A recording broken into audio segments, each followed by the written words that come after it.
आणि आता पाहूयात लोकसभेची रणधुमाळी। शिंदे गटाकडून भाजपच्या परवानगीनंतरच उमेदवार जाहीर। शिंदेंसोबत गेलेल्या 3 खासदारांना तिकीट दिलं नाही। शिंदे गट भाजपच्या तालावर नाचतोय, अंबादास दानवे यांची टीका। आमदार प्रकाश आवाडे यांनी मुख्यमंत्री शिंदेंची घेतली भेट। प्रकाश आवाडेंची काल हातकणंगलेमधून लढण्याची घोषणा। शिवसेनेचे धैर्यशील मानेंच्या विरोधामध्ये आवाडेंचं बंड, तर मुख्यमंत्री शिंदेंकडून आवाडेंच्या मनधरणीचे प्रयत्न सुरू। श्रीकांत शिंदेंच्या उमेदवारीसाठी शिंदेंना कसरत करावी लागली। भाजप आधी मित्रांचा अंत करते, मग दुश्मनांचा। रवींद्र धंगेकर यांचा निशाणा। गेल्या निवडणुकीमध्ये शिंदेंनी ठाण्याचे गुन्हेगार पुण्यामध्ये आणले, असाही आरोप। जळगावचे बीआरएसचे नेते लक्ष्मण पाटलांचा ठाकरे गटामध्ये प्रवेश। शेकडो कार्यकर्त्यांसह मातोश्रीवर पक्षप्रवेश।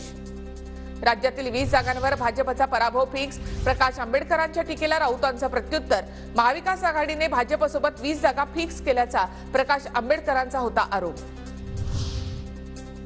तर कोण कुठे सेटिंग करतं, अकोल्यामध्ये जाऊन उत्तर देऊ, असं म्हणत नाना पटोलेंनी प्रकाश आंबेडकरांच्या 20 जागांवरील वक्तव्यावर लगावला टोला।